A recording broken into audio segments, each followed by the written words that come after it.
कक्षा 9 के मेरे प्यारे विद्यार्थियों, बहुत बहुत स्वागत है आप लोगों का आज के इस नए वीडियो में। प्यारे विद्यार्थियों, आज हम लोग अलंकार विषय पर ये दूसरा वीडियो लेकर आपके समक्ष उपस्थित हैं। आइए प्यारे विद्यार्थियों, देखते हैं कि कक्षा 9 विषय हिंदी भाषा, पाठ अलंकार। अलंकार का कौन सा पार्ट है? अलंकार पार्ट 2, अलंकार भाग 2। भाग 1 की चर्चा यदि हम आपसे करें तो प्यारे विद्यार्थियों, अलंकार पाठ के भाग 1 में हमने आपको समझाया कि अलंकार शब्द का अर्थ क्या है।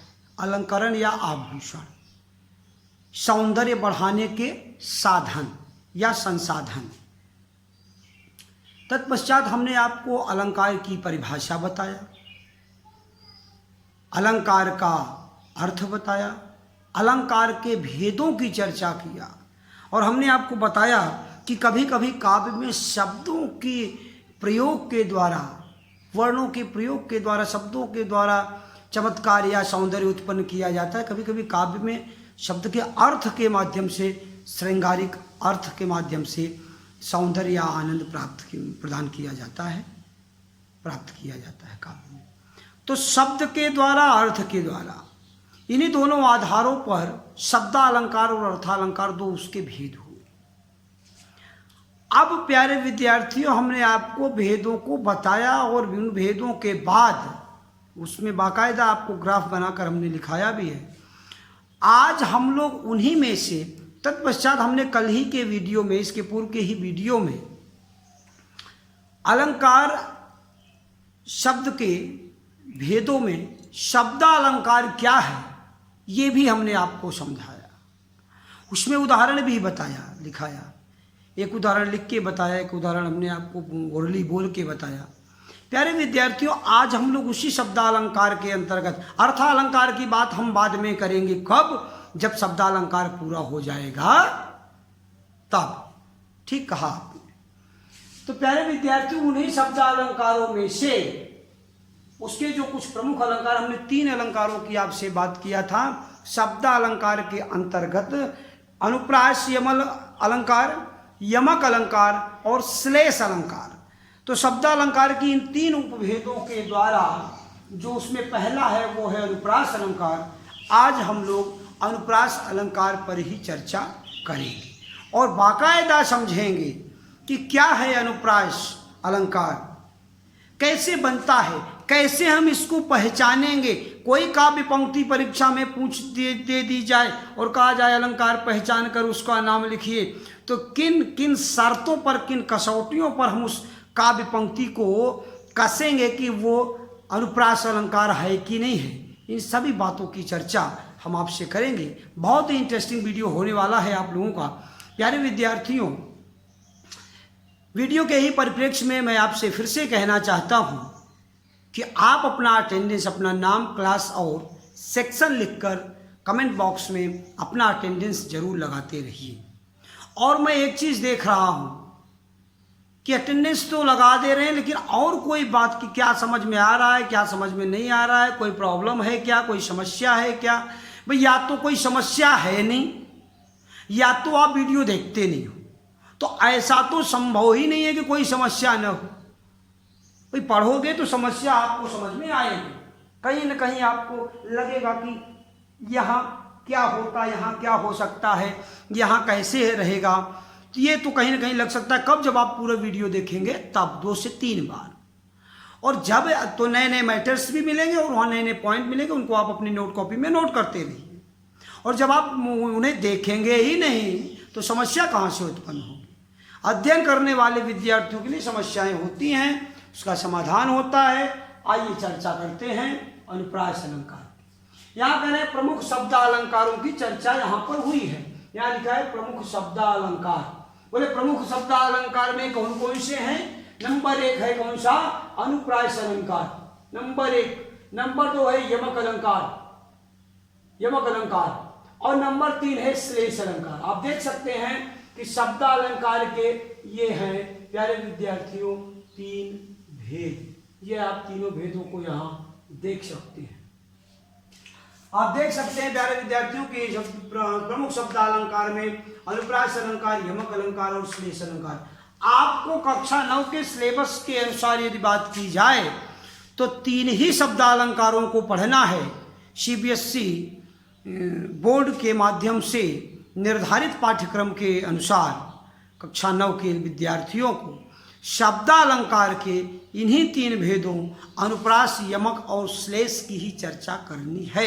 लिहाजा आपके इस वीडियो में जो स्पेशली क्लास 9th के लिए बन रहा है, हम 3 ही अलंकारों की चर्चा करेंगे।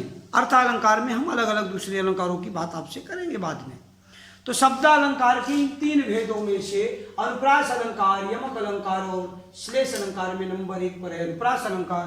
तो आइए शुरू करते हैं चर्चा किसकी? अनुप्रास अलंकार की। क्या है अनुप्रास अलंकार का अर्थ और क्या है इसकी परिभाषा? बोले कह रहे हैं अनुप्रास अलंकार कह रहा है कि काव्य या कविता में जहां वर्णों की आवृत्ति माने बार बार आना, कमिंग अगेन एंड अगेन, यहां आप लिख दीजिए वर्णों की आवृत्ति। This is the most important की आप कह सकते हो। ये अनुप्रास अलंकार की चाबी है मेरे प्यारे विद्यार्थियों। ये जो वर्णों की आवृत्ति है, ये अनुप्रास अलंकार की चाबी आप कह सकते हैं, चाबी फार्मूला आप कह सकते हो। फिर से ध्यान से देखो, चाहे जितने अलंकारों को हम आपको पढ़ाएंगे, आप देखते रहेंगे, लगातार हमारे साथ लगे रहेंगे, बहुत इसी तरह के इंटरेस्टिंग वीडियोस हम आपको शेयर करते रहेंगे, भेजते रहेंगे अनुप्रास अलंकार, यमक अलंकार, श्लेष अलंकार और तमाम अलंकारों पर। लेकिन आपसे प्रॉमिस करता हूँ, वादा करता हूँ मेरे प्यारे विद्यार्थियों, किसी भी अलंकार की परिभाषा में मैं ये नहीं बताने वाला हूँ कि वर्णों की आवृत्ति यदि होती है तो केवल और केवल अनुप्रास अलंकार में ही होती है। दुनिया के किसी दूसरे अलंकार में वर्णों की आवृत्ति नहीं होती। बोले वर्णों की आवृत्ति, बोले भाई वर्ड क्या है? तो बोले वर्ड वो है जो भाषा की सबसे छोटी इकाई है। We can not divided in any other part. Word को अन्य खंड में, अन्य टुकड़ों में, अन्य भागों में बांटा नहीं जा सकता। ये भाषा की सबसे छोटी इकाई होते हैं। कौन? वर्ण। तो बोले वर्णों की बार बार आवृत्ति या बार बार आने से चमत्कार या सौंदर्य उत्पन्न हो। काव्य या कविता में जहां वर्णों की आवृत्ति या बार बार आने से चमत्कार या सौंदर्य उत्पन्न हो, वहां क्या होता है? बोले वहां अनुप्रास अलंकार होता है मेरे प्यारे विद्यार्थी। वर्णों की बार बार आवृत्ति हो रही है। वर्ण क्या है? भाषा की सबसे छोटी इकाई है। अभी हम एग्जाम्पल्स के माध्यम से, उदाहरण के द्वारा आपको और अच्छे से समझाते हैं ताकि आपको कोई भी कंफ्यूजन न रह जाए। और अगर कोई समस्या रह गई तो बार बार आप वीडियो को देखिए या फिर से कमेंट बॉक्स में बताइए। आपकी जो भी समस्याएं हैं त्वरित समाधान उसका किया जाएगा मेरे प्यारे विद्यार्थी। कह रहे हैं कि काव्य या कविता में जहां वर्णों की आवृत्ति या बार बार आने से चमत्कार या सौंदर्य उत्पन्न हो, वहां अनुप्रास अलंकार होता है। कौन सा अलंकार होता है? अनुप्रास अलंकार होता है। ध्यातव्य है मतलब ध्यान देने की बात है, ध्यान देने योग्य है, कंसंट्रेट करना है इस पॉइंट पर। किस पर? ध्यातव्य है कि क्या ध्यातव्य है? वर्णों की आवृत्ति। वर्णों की आवृत्ति बोले तो आवृत्ति का मतलब है बार बार आना। तो वर्णों की बार बार आवृत्ति या वर्णों की आवृत्ति, बहुत ही ध्यान देने की ये माइनर पॉइंट है, छोटा सा पॉइंट है जो आपके माइंड में सेटअप हो जाना चाहिए, आपके मेमोरी कार्ड में, दिमाग के मेमोरी कार्ड में। तो बोले वर्णों की आवृत्ति। काव्य पंक्ति, मतलब किसी भी कविता में अगर वर्णों की आवृत्ति हो रही है, काव्य पंक्ति या शब्द में पूर्व, मध्य या उत्तर कहीं भी हो सकता है। इस पॉइंट का अर्थ आप ऐसे समझिए, यहाँ आपको पीडीएफ में जाएगा, लिखिएगा कॉपी में, अच्छे से समझिएगा। आप उसको अभी भूल जाइए, अभी आप हम आपको जो कह रहे हैं वो समझने की कोशिश करिए। कह रहे हैं कि अनुप्रास अलंकार में वर्णों की बार बार आवृत्ति कविता में होनी चाहिए। तो काव्य की पंक्ति में वर्णों की बार बार आवृत्ति हो रही है तो अनुप्रास अलंकार है। इनका कहना है कि काव्य पंक्ति में, कविता में या उनके शब्दों में वर्णों का क्रम पहले भी हो सकता है, बीच में भी हो सकता है, बाद में हो सकता है। जैसे मैं ये कह रहा हूं कि कालिंदी कूल कदम्ब की डारन, जो खग हो तो बसेरो करे वही कालिंदी कूल कदम्ब की डारन। रसखान साहब का ये लाइन है कविता की। वो कह रहे हैं कि जो खग हो तो बसेरो करे वही कालिंदी कूल कदम्ब की डारन।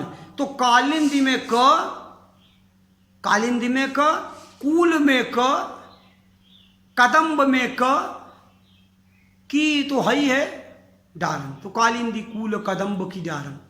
अब ये क वर्ण की आवृत्ति अगर क पहले आ जाए, क बीच में आ जाए, दूसरे शब्द में बाद में आ जाए, कोई समस्या नहीं है। आपको ये नहीं देखना है कि क अगर यहाँ पहले आया है तो यहाँ भी पहले आना चाहिए, वहाँ भी पहले आना चाहिए। अगर यहाँ पर सुंदर सुरभित स अगर पहले आया तो स हमेशा बाहर पहले आए, ऐसा नहीं है। आप ध्यान देंगे, यही बात यहाँ पर ध्यातव्य पॉइंट में समझाना चाहते हैं कि जिस वर्ण की आवृत्ति हो रही है बार बार, वो पहले भी आ सकती है। क की आवृत्ति बार बार हो रही है, क पहले है सब में, लेकिन अगर ये क अगर बीच में आ जाए किसी में या बाद में आ जाए तो आपको कोई समस्या नहीं होनी चाहिए, आपको केवल वर्ण देखना है। तो ये बात यही आपको ध्यातव्य पॉइंट में समझाया जा रहा था। आशा करता हूँ आपको समझ में आ गई होगी बात। फिर कह रहे हैं उदाहरण या जैसे। अब आप देख सकते हैं कि एक से ज्यादा उदाहरण, लगभग 10 उदाहरण हम आपके सामने उपस्थित कर रहे हैं। वो केवल इसलिए कि आपके पीडीएफ मैटर में ये पूरा का पूरा 10 के 10 लाइनें, आपको 10 पॉइंट लिखे रहने चाहिए और ये 10 की 10 लाइनें आपको याद कर लेना है। आप बार बार लिखते रहेंगे, बात करते रहेंगे, अपने फ्रेंड से चर्चा करते रहेंगे, डिस्कस करते रहेंगे, ये आपको समझ में आ जाएगा। तो क्या है उदाहरण? उदाहरण कह रहा, पहला उदाहरण कि कल कानन कुंडल मोर पखाउर पे बन माल विराजती है। बोले कल कानन कुंडल मोर पखाउर पे बन माल विराजती है। आप देख सकते हैं, कह रहे हैं ये कृष्ण भगवान के सौंदर्य की चर्चा हो रही, भगवान कृष्ण के सौंदर्य की चर्चा है। बोले कल कानन कुंडल मोर पखाउर पे बन माल विराजती है। अगर एक लाइन पर इस पर चर्चा की जाए, किस पर? कल कानन कुंडल मोर पखा, तो आप देख सकते हैं कि क वर्ण की बार बार आवृत्ति आने से कौन सा अलंकार हो गया? अनुप्रास अलंकार हो गया मेरे प्यारे विद्यार्थियों। दूसरे पार्ट में देखिए, उर्पे बनमाल विराजित है। क्या ब वर्ण की आवृत्ति हो रही है क्या? 2 या 2 से अधिक बार वर्णों की आवृत्ति हो रही है, अलंकार आ जाएगा अनुप्रास। आंख बंद करके लगाइएगा। आइए चर्चा करते हैं दूसरी लाइन में। और क्या करें? छोरटी है, गोरटी है या चोरटी हीर की। तो आप देख लीजिए, र और ट की आवृत्ति देखिए यहाँ पर, र और च की आवृत्ति कि छोरटी है, गोरटी या चोरटी हीर की। ये आप देख सकते हैं कि यहाँ पर र और ट वर्णों की आवृत्ति बार बार हो रही है। फिर क्या कह रहे हैं? फिर कह रहे हैं कि सुरभित सुंदर सुखद सुमन तुम पर खिलते हैं। सुरभित, सु और ये सुमन का सुरभित का सु, सुंदर का सु, सुखद का सु और सुमन का सु, ये 4 बार एक ही वर्ण स आ रहा है। इसलिए अलंकार कौन सा हो गया? बोले अलंकार हो गया अनुप्रास, क्योंकि अनुप्रास अलंकार में वर्णों की बार बार आवृत्ति होती है। मेरे प्यारे विद्यार्थियों, बातें करते हैं चौथे उदाहरण की। क्या कह रहे हैं?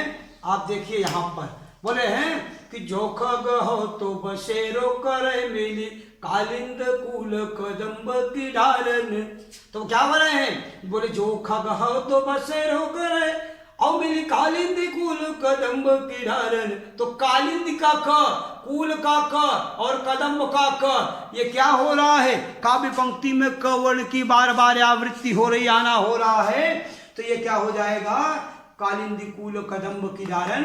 रसखान साहब की सुंदर सी लाइन है कि जो खग हो तो बसेरो करें वही कालिंदी कूल कदम्ब की डारन। रसखान साहब यहाँ कविता में क्या कह रहे हैं कि हे भगवान, हे मेरे इष्ट भगवान श्री कृष्ण, यदि मैं अगला मेरा पुनर्जन्म हो तो मैं पक्षी की तरह, पक्षी के यौन में, पक्षी के रूप में मेरा जन्म हो, और पक्षी बनूं तो कौन सा पक्षी बनूं? वही कालिंदी कूल कदम्ब किनारन।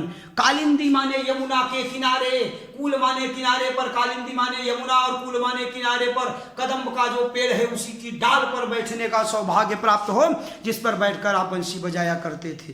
क्या सौंदर्य प्रेम है इष्ट के साथ अपने भक्त का। रसखान साहब, सैयद इब्राहिम, उनका शुद्ध पूरा नाम क्या था? सैयद इब्राहिम साहब रसखान के नाम से फेमस। और रसखान साहब कहते हैं कि कालिंदी कूल कदम्ब की, जो खग हो तो बसेरो करे, वही कालिंदी कूल कदम्ब की डाल।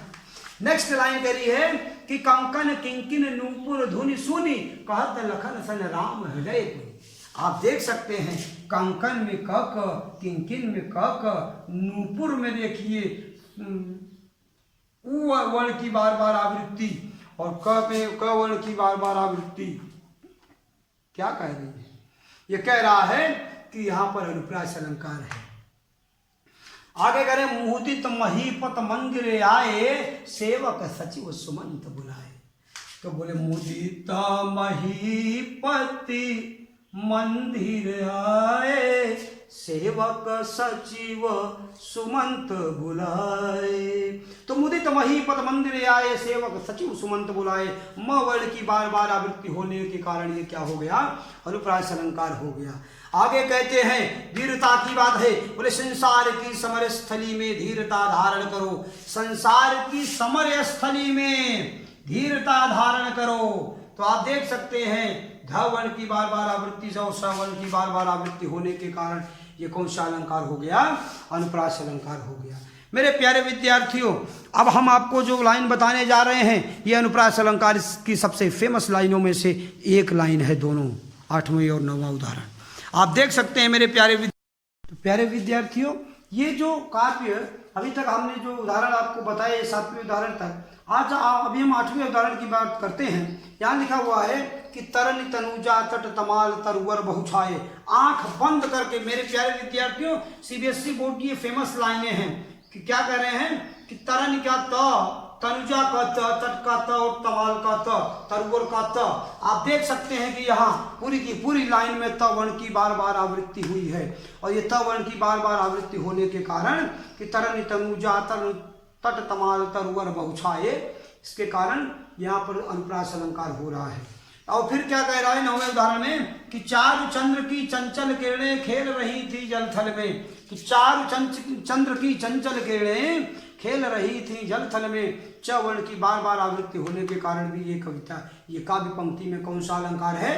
अनुप्रास अलंकार है। आप यकीन मानिए मेरे प्यारे विद्यार्थियों, ये दोनों लाइनें 8वें और 9वें उदाहरण की बात मैं कर रहा हूँ, अनुप्रास अलंकार की सबसे प्रसिद्ध लाइनों में से एक है। तो कभी भी इसको मिस नहीं करना। आगे देख रहे हैं क्या कह रहे हैं 10वें उदाहरण में, कह रहे हैं भुज भुजगेश की वैसंगिन भुजंगिन सी। भुज का भ, भुजगेश का भ, और संगीन क्या, भुजंगिन क्या भ। ये आपको काव्य पंक्ति में क्या अनुप्रास अलंकार नहीं लगता है? अगर आपको अनुप्रास अलंकार लगता है तो इसका मतलब आप अनुप्रास अलंकार को समझ रहे हैं मेरे प्यारे विद्यार्थियों, और नहीं लगता तो आपको और बार बार अनुप्रास अलंकार को पढ़ने और समझने की जरूरत है। तो बोले यहाँ पर कौन सा उदाहरण है, कौन सा समास है?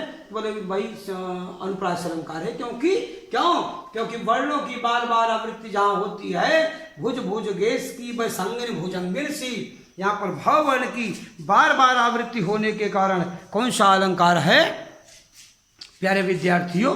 अनुप्रास अलंकार है। आइए अब थोड़ी सी चर्चा करते हैं किसकी? गृह कार्य की, होमवर्क की बात करते हैं। गृह कार्य में देख सकते हैं प्यारे विद्यार्थियों, आपको पहला जो गृह कार्य दिया गया है, आपको देखिए कि 2 और ये 3, कुल 3 होमवर्क हैं। पहला होमवर्क क्या कहता है? पहला होमवर्क कह रहा है कि उपलब्ध अध्ययन सामग्री का कम से कम 2 बार, हाउ मेनी टाइम्स? 2 टाइम अवलोकन करें। तो पूरी अध्ययन सामग्री का कम से कम कितनी बार? 2 बार अवलोकन करो। और 2 बार अवलोकन करने के लिए मैं इसलिए कहता हूं कि केवल पीडीएफ पेज से ही मैटर को लिख लेना ये बहुत अच्छी बुद्धिमानी की बात नहीं है। जब तक आप पूरा वीडियो को नहीं देखोगे, आपको कुछ तमाम नई चीज़ें आपको सुनने और समझने में आएगी मेरे प्यारे विद्यार्थियों। इसलिए पूरे वीडियो का कम से कम 2 बार अवलोकन करें। श्लेष अलंकार को, बोले श्लेष अलंकार को परिभाषा एवं उदाहरण सहित स्पष्ट कीजिए। तो बोले श्लेष अलंकार की जब चर्चा नहीं हुई तो यहां पर श्लेष की जगह हम लिख दे रहे हैं शब्दालंकार की। किसकी? शब्द।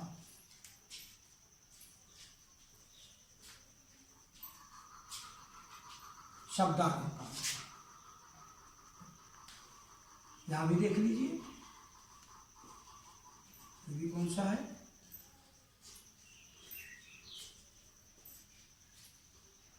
अब आप देखिए क्या कह रहा है आपका दूसरा होमवर्क। दूसरा होमवर्क कह रहा है कि शब्दालंकार को परिभाषा एवं उदाहरण से स्पष्ट कीजिए। बोले आज की वीडियो में शब्दालंकार नहीं है, लेकिन कल के ही वीडियो में हमने शब्दालंकार आपको बताया और समझाया था। तो ये शब्दालंकार की परिभाषा उदाहरण से आपको कॉपी में लिखा होना चाहिए, आप याद करेंगे। शब्दालंकार के भेद बताइए। प्रमुख शब्दालंकार के भेद आप देख सकते हैं, अनुप्रास, यमक और श्लेष 3 भेदों की चर्चा हमने किया है, तथा अनुप्रास अलंकार की परिभाषा तथा 5 अन्य उदाहरण लिखकर याद करें।